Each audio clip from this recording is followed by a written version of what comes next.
hurdles, hurdles, hurdles.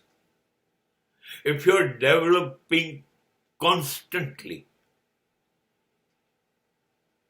if you are reaching to the best, if you are going to achieve beautiful targets, beautiful aims, beautiful goals, then hurdles will be there. તમારે સામાન્ય જીવન જ જીવવું છે કે તમારે છેક શિખર પર પહોંચવું છે? શિખર પર પહોંચવું છે. Do you want to climb on Everest? કે નાનકડી નાની નાની ટેકરીઓમાં કે તળેટીની અંદર જીવવું છે? સાહેબ, એવરેસ્ટ ઉપર જવું હશે તો ડગલે અને પગલે તોફાન આવશે. ક્યારેક બરફ, ક્યારેક કાતિલ પવન. એમ લાગે કે એક ડગલું હવે આગળ નહીં ચાલી શકાય. જ્યારે એવરેસ્ટ પર પ્રથમ વખત તેનસિંગ અને હિલેરી ગયા, એનું વર્ણન હું વાંચતો હતો, ત્યારે એવું એ વર્ણનમાં હતું કે માત્ર 9 પગલા, 9 સ્ટેપ્સ, એવરેસ્ટ દૂર હતું. 9 પગલા. અને એક પગલું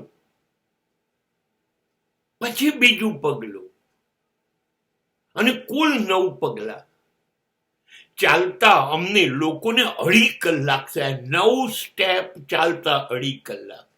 કેમ કે અમને બરાબર ખબર હતી કે દરેક પગલાએ અમને ઉચકીને હજારો ફૂટની ખીણમાં નીચે ફેંકી દેવાય એવો પવન, કશું દેખાતું નહોતું એવું ધુમ્મસ.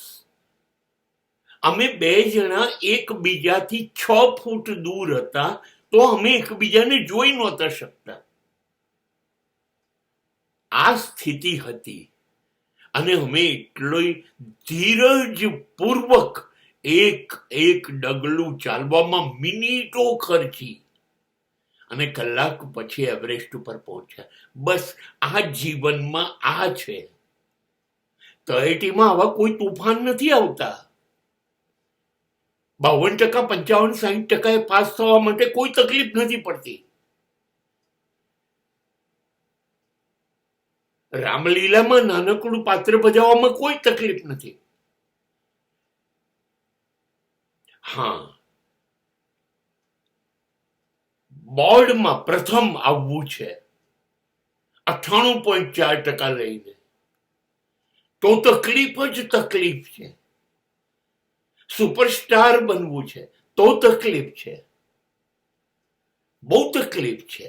જો છેક મંઝિલ પર પહોંચવું હોય તો દરેક ડગલે ને પગલે નડતર આવશે.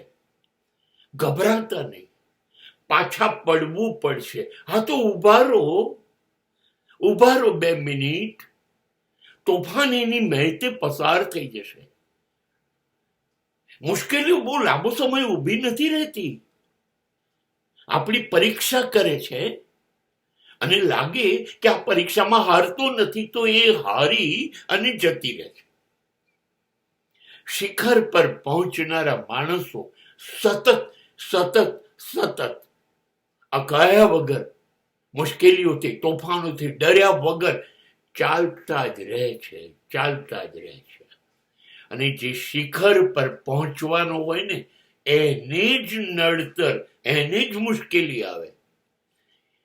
બાકી સપાટી પર બેસી રહેનાર તળેટીમાં એને શું મુશ્કેલી આવે? દરિયાના કિનારે જે બેસી રહે એને તો કોઈ મુશ્કેલી નથી. મુશ્કેલી એને આવે જે મધ દરિયે જાય, એને ખબર પડે તોફાન એટલે શું.